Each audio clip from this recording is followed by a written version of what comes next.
علشان ما تتمرمطش. انت كل ما يكون معاك فلوس زياده هتكون انت مرتاح نفسيا، ومحدش تكون مجبور ان انت تعمل حاجه انت مش عايز تعملها، او تقبل باسعار او فلوس انت مش عايز او لسه تشتغل. قابلين بيها لحد دلوقتي عشان بالظبط بالظبط. فعلا في ناس كده، وفي ناس بتشتغل باعلى وفي ناس بتشتغل باقل. والورق معاك طبعا انت ماشي رسمي وكده، الورق معاك بيفرق فعلا غير الناس. انا اعرف في ناس هنا متبهدله جامد يعني، مصريين وغير مصريين اتعرفت عليهم برضه. فاللي انت ماشي رسمي ما حدش يقدر يتكلم معاك وما تنشي نفسك. لقيت الشغل ازاي؟ كنت كل يوم اخد بعض واطلع ادور على شغل. الانجليزي بتاعك الاول عامل ايه؟ عشان انا نسيت اسالك اللي هو واتس يور نيم، اي ام نيم محمد. اي ام نيم محمد. حتى ممكن تقول ثانك يو عادي. طب تنصح الناس بموضوع الانجليزي يعملوا فيه حاجه؟ طبعا انت جاي دوله المفروض اللغه اللي فيها انجليزي، ودي عامله مشكله معايا لان اصلا في مصر انا ما كنتش معتمد على النطق. انا ما كانش عندي اللسان، يعني في حاجه اسمه ذكاء اللسان كده، اللي في ناس تعرف تمشي اللغه في دماغك، في ناس بتلقط بسرعه وفي ناس لا. انا من ضمن الناس اللي قاعده بقى. حلو. اللي هو برده مش قوي. فبرده الانجليزي بتاعي ما كانش كويس، فانا كل ما ادخل اكلم حد اكلمه بالعربي. انا عايز برضه اقول لكم موقف انا فاكره. كان كل شويه اقول له انت كلمت الناس عشان شغل وتسال على شغل، يقول لي اه. طب يا محمد انت بتكلمهم تقول لهم ايه؟ بيقول لي بقول لهم السلام عليكم، بيقفلوا في وشي السكه. يا ابني السلام عليكم دي. طب انت بتكلم ناس عرب؟ بيقول لي لا محلات امريكان عادي. فقلت له ما طبيعي بيقفلوا في وشك السكه، ما فيش حد بيخش يقول السلام عليكم. ما اكلمهم انجليزي، هلو هاو ار يو، او حتى السلام عليكم واتكلم انجليزي. لا هو هي فكره بقى، هو عربي كده. انت بقى متعود بقى على ايه؟ على ان انت خلاص تتكلم عربي وانت متعود على كده، فاهم؟ وانت برضو يعني عامل حسابك ان انت هتلاقي عرب هنا وهتلاقي ناس تشتغل مع عرب، فانت قلت يعني الانجليزي هتتعلمه هناك، والمجتمع والحاجات من ده هتلقط من هنا وتلقط من هنا، بس انت برضو لازم تشتغل على نفسك. العربيه دي حلوه هناك، ده انا نفسي اجيب عربيه زيها. هبقى اجيبها لك حاضر ان شاء الله قريب. مالك فيه.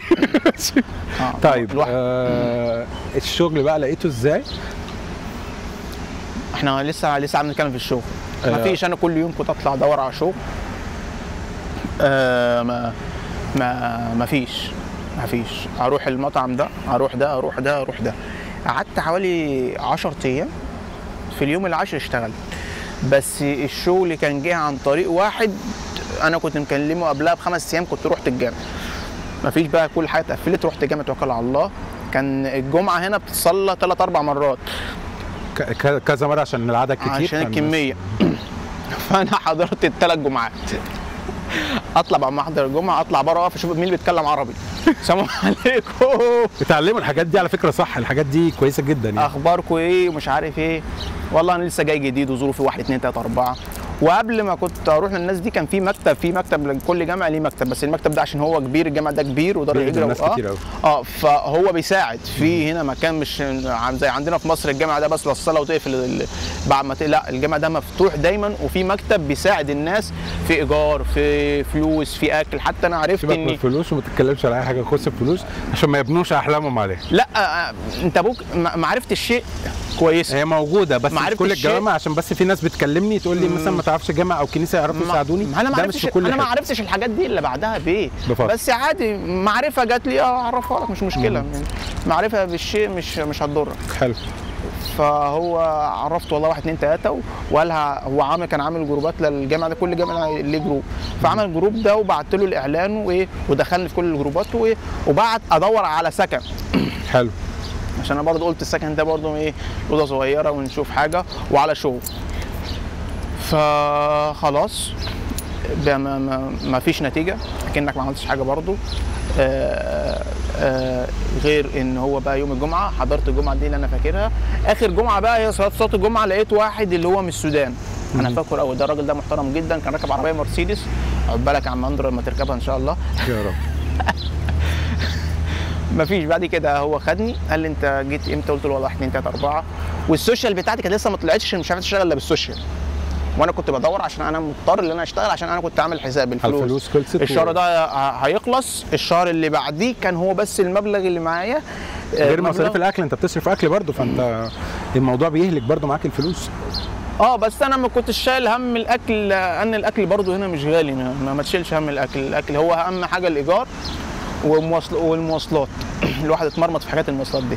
لها حوار تاني ومشاكل تانية، وهقول لك على حاجات كتيرة قوي، بس الوقت مش انا عارف هيسعفنا. دلوقتي، انا لسه كنت انت عارف بس هو مش عارفين.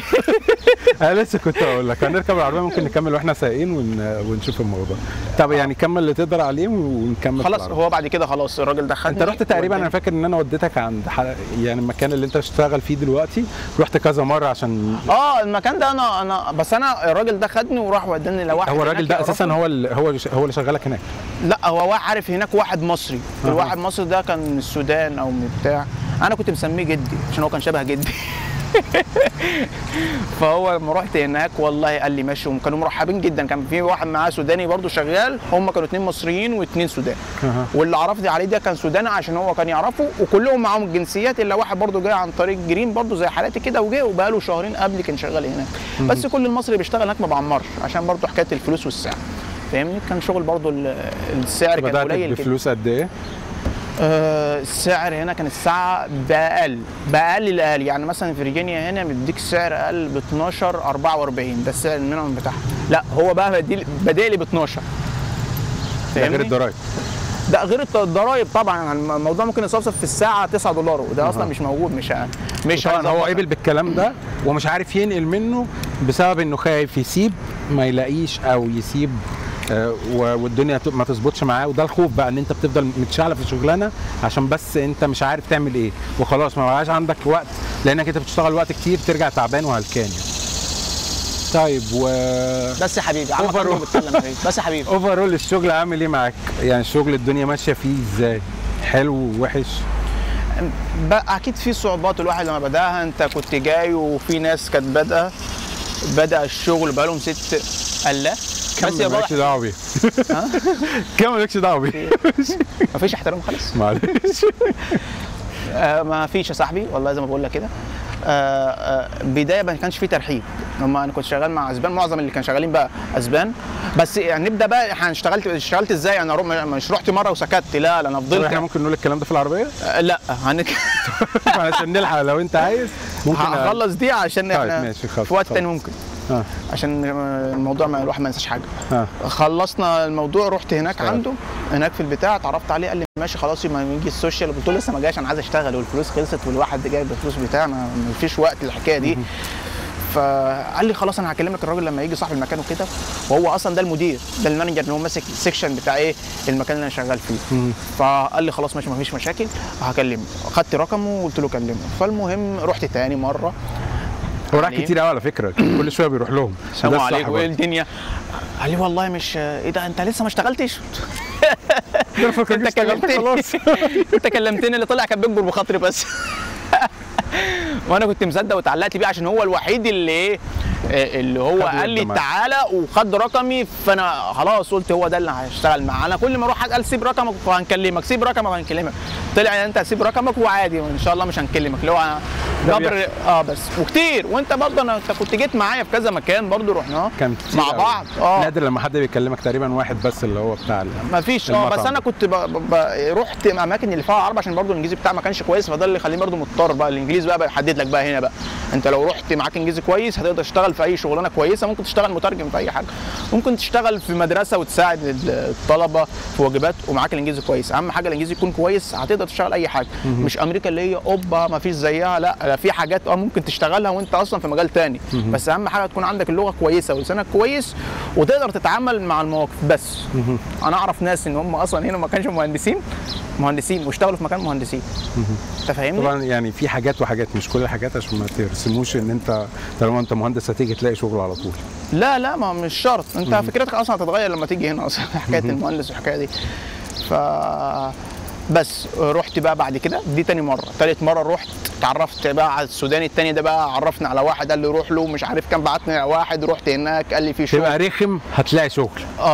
هتروح ماشي. مش لقيت قلت له ما لقيتش مش عارف ايه.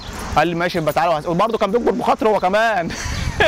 هو ايه جو الخواطر؟ فين الشغل يا جدعان بالموضوع ده؟ كفايه جبر خواطر، عايز فلوس. انا تعبت جبر خواطر. قال لا مش نافع الموضوع دوت. رحت لهم تالت وكلمت بقى في التليفون، هيبقى كلمني يوم الاثنين. كلمنا الاثنين اللي بعده. الكلام ده قعد معايا حوالي 5 ايام او 6 ايام اسبوع على الوضع ده. بس انا كنت بدور في اماكن ثانيه، فاهم؟ ما كنتش قاعد برضه. وبرضه كنت مأمن نفسي، اللي هو انا معايا الشهر دوت والشهر اللي بعديه. اهم حاجه السكن. ده كان بالنسبه لي. فكنت مأمن حكايه عين الفلوس بتاعت انا كنت جاي في نص الشهر 4 وقبل النص في شهر 10 4 8 4 مش فاكر بالظبط. فكنت دفعت الوقت اللي انا هقعد فيه فمش كنت دفعت المبلغ كله ودفعت ثمن التامين، وقلت بقى الشهر الجاي انا عاين فلوسه وعين مبلغ بسيط للاكل والشرب بحيث ايه ما اصرفش كل الفلوس. فعمل حسابي ايه الشهرين دول برضو بالفلوس اللي معايا، مش هصرف فلوس، هتقدر تتعامل بس مش هتقدر تصرف الفلوس كلها بس. فبعد كده رحنا فين؟ الشغل بقى. كلمته بقى قال لي ماشي تعالى، فروحت بقى. رحت قعدت مع المدير صاحب المكان دوت وقال لي ماشي مش عارف ايه، قال لي المكان ده هو المتاح دلوقتي. قلت له ما فيش مكان تاني مثلا كاشير ولا حاجه؟ قال لي عايز انجليزي وانت يعني شايف نفسك يعني. قلت له ما تشكرش فيا اكتر من كده، كفايه تشكيل. انت شغال ايه عشان برضو الناس تبقى عارفه؟ كده انا اشتغلت خلاص. خلاص الحمد لله. قالت على يوم الاثنين، وهنا الاسبوع بيبدا من اول يوم الاثنين. فقلت له الحمد لله. في اليوم دوت بقى انا كنت شاري، فهو ما اعرفش هو شغلني ممكن عشان انا اشتريتها. في اليوم ده اشتريت بقى ايه الحاجات، اشتريت حاجات من المحل، فهو قال لك تعالى خلاص هشتغل. تحس هو بقى زبون هيصرف. فاليوم ده هو الوحيد اللي انا كنت اشتريت فيه بقى، عشان لما عرفت ان انا هشتغل وخلاص كده خلاص الحمد لله هشتغل. فقلت بقى المكان اللي هو شغال فيه ده غالي، فهو ده صرف يعني. صرفت وبلغت في حاجات اصلا بره تشتريها بنص الثمن واقل من نص الثمن. خلاص الحمد لله واشتغلنا الشغل كده، اشتغلنا السكن موجود، والامور بعد كده تبدا تتعرفها واحده واحده. تبدا المواصلات بقى تبدا ايه التوه مع احنا كده عندنا حاجتين هنتكلم عليهم، مش عارف بقى هيبقى امتى. الشغل عامل ازاي، شكل الشغل عامل ازاي، والمواصلات. يعني شكل الشغل زي المواصلات ده لوحدها عايزه كلام كتير لو انا هبدا اتكلم معاك فيهم. افتكرها لان الحاجتين دول هنتكلم عليهم. شكل الشغل زيه زي مصر، ايه الحاجات ما بين مصر وما بين هنا، يعني مقارنه سريعه كده، وبرده المواصلات. لا ممكن اقول لك بقى حكايه الشغل هو نفس بس الشغل. الفلوس لا. نفس هلكة الشغل، نفس عبودية الشغل. لا انت في هنا فكرة في حرية العمل. انت عندك هنا ليك حرية، انت ممكن تشتكي صاحب المكان لو هو مديك اجر مش عارف ايه، واكل عليك فلوس لو انت معاك ورق. لو مش معاك ورق ما تقدرش تتكلم، مش هتقدر تفتح بقى. فدي بقى الميزه بقى. طب واللي بتشتغله بتاخد بيه، ما فيش زي مصر بتاخد يوم اجازه يوم العيد. انت معاك الورق، انت لو ضارب دقيقه مثلا داخل 8 ودقيقه 8 ودقيقه لحد 8 كذا مثلا، اشتغلت 8 ساعات الى 3 دقائق هتاخد فلوس 8 ساعات الى 3 دقائق. البريك بتختلف بقى من مكان لمكان. عليك ولا عليهم؟ البريك دلوقتي عليك عشان المكان اللي انت شغال فيه مكان عرب، فهو كل الكبار نفس الكلام على فكره. لا الكبار لا، ان انا اعرف في ناس شغاله في الطيران عندهم نص ساعه ده تبع في المطار. انا كنت شغال في هاريس تيتر كان ليا نص ساعه، ولو شغال فوق 8 ساعات نص ساعه عليا وليه ربع ساعه منهم. ما بقول لك هنا التجارب بقى بتختلف مع الناس برضو، ما تاخدش كلام واحد معين بس بالظبط. وانت انا غيرك عشان انا مش عايز حد ياخد التجارب بتاعتي دي ويفضل يشتم فيا. لا ما فيش. انا كنت من النوع اللي بفضل اسمع للكل. هو الفكره ان انت بتوصل الصوره، لان في ناس بتفكر ان انت هتيجي تشتري عربيه، ان انت هتيجي من اول شهر تعيش في فيلا، تعيش في قصر، ومش محتاج ان انت تصرف، وب 500 دولار تعرف تعيش ومش عارف ايه، والاكل والشرب ومصاريف الاكل والشرب بسيطه، وهي 50 دولار ولا 100 دولار ولا 200 دولار تاكل وتشرب بيهم طول الشهر والدنيا تمام. فبرضه احنا بنوضح الكلام ده. طيب هنوقف هنا. انا مش عارف اذا كنا هنكمل النهارده وتقريبا لا، او هنكمل في حلقه ثانيه. بشكرك يا محمد. ممكن نتكلم عادي في العربيه. هنحاول. انت عايز ليه تنهي الموضوع؟ ما انا قلت لك هنتكلم في العربيه، قلت لي لا مش عارف ايه. خلصنا دلوقتي ممكن نكمل في العربيه. يعني هوقف الحلقه هنا، وتقريبا ممكن تشوفوا بقى ايه. تابعونا وما تنسوش تتفاعلوا مع الفيديو، واشوفكم الحلقه الجايه. وقول عايز تقول حاجه؟ انا عايز اقول حاجه والله، يعني اندر من الشخصيات المحترمه جدا، واتمنى ان انتوا تفاعلوا القناه وترفعوا القناه شويه عشان هو بيقدم محتوى كويس. حبيبي واخد بالك انت يا اندر اول حاجه ثانيه ولا ايه؟ ايوه ذوق عشان الناس تسمع كلامك. ربنا يصلحه وربنا يوفقهم وربنا ينجح كل واحد عايز يحقق احلامه ان شاء الله. امين يا رب. وكل اي حد بيسعى في حاجه ربنا هيكرمه ايا يكن فعلا، ايا يكن ايه. وما تحسبش بكره جاي ازاي، احسب انت هتعمل ايه او عليك ايه بس، وقضي الامر. ماشي هنكمل بقى. نقفل بقى القناه بقى، نقفل خلاص بقى. نقفل القناه. طب اقفل الفيديو. اقفل الفيديو يا عم. خلاص باي باي، نشوفكم المره الجايه بقى. سلام.